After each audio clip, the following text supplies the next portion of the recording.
विधान परिषदेतील विरोधी पक्षनेते अंबादास दानवे यांच्या आमदारकीची मुदत पुढील महिन्यात संपणार आहे। त्यामुळे या जागेवर विरोधी पक्षनेता कोण होणार याची चर्चा सुरू झाली आहे आणि एक नाव समोर आलं ते म्हणजे काँग्रेसचे नेते सतेज पाटील।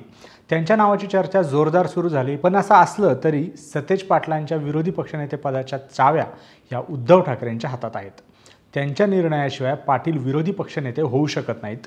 हे नेमकं गणित काय आहे तेच आपण समजून घेऊया। शिवसेनेचे परिषदेतील संख्याबळ हे कमी होत आहे, त्यामुळे काँग्रेसने जास्त संख्याबळाच्या आधारे विरोधी पक्षनेते पदावर दावा सांगितल्याची चर्चा सुरू आहे।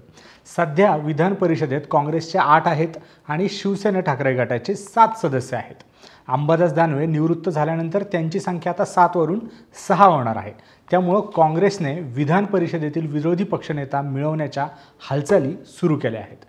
शरद पवारांच्या राष्ट्रवादी पक्ष आणि काही अपक्षांचा पाठिंबा काँग्रेसने मिळवल्याची चर्चा सुद्धा सुरू आहे। त्या जोरावर काँग्रेसने विरोधी पक्षनेतेपद मिळवण्यासाठी प्रयत्न सुरू केले आहेत। यात विशेष म्हणजे काँग्रेसकडून एक युवा चेहरा देण्याच्या हालचाली सुरू आहेत। आक्रमक शैली आणि आर्थिक क्षमता असणारा चेहरा म्हणून काँग्रेसचे नेते आमदार सतेज पाटील यांच्याकडे पाहिले जाते। सध्या सतेज पाटील हे विधान परिषदेत काँग्रेसचे गटनेते म्हणून कार्यरत आहेत। त्यांच्या नावाला दिल्लीतून हिरवा कंदील मिळाल्याचे सुद्धा समजत आहे। दुसरीकडे विधानसभेचे विरोधी पक्षनेतेपद गेल्या 8 महिन्यांपासून रिक्त आहे। या जागी कोणाची तरी वर्णी लावण्यात यावी यासाठी जोरदार रस्सीखेच सुरू आहे। यासाठी ठाकरे गटाकडून भास्कर जाधव यांच्या नावाचा प्रस्ताव देण्यात आला।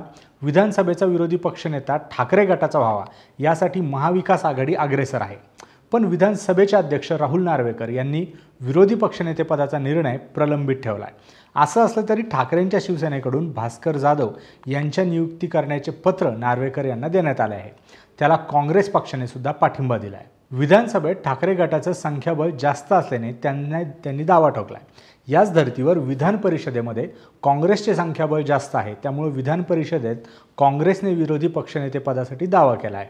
त्याला ठाकरेंच्या शिवसेनेकडून पाठिंबा मिळण्याची आवश्यकता आहे।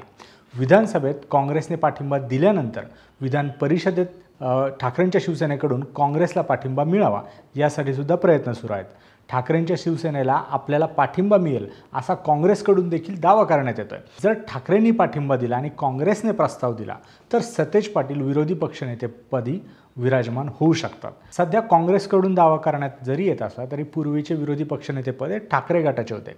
याच दरम्यान अनिल परब यांचे सुद्धा नाव चर्चेत आले आहे। त्यामुळे आता ठाकरे पाठिंबा देतात की अनिल परबांचं नाव पुढे करतात विधान परिषदेच्या विरोधी पक्षनेतेपदासाठी हे आपल्याला बघावं लागणार आहे।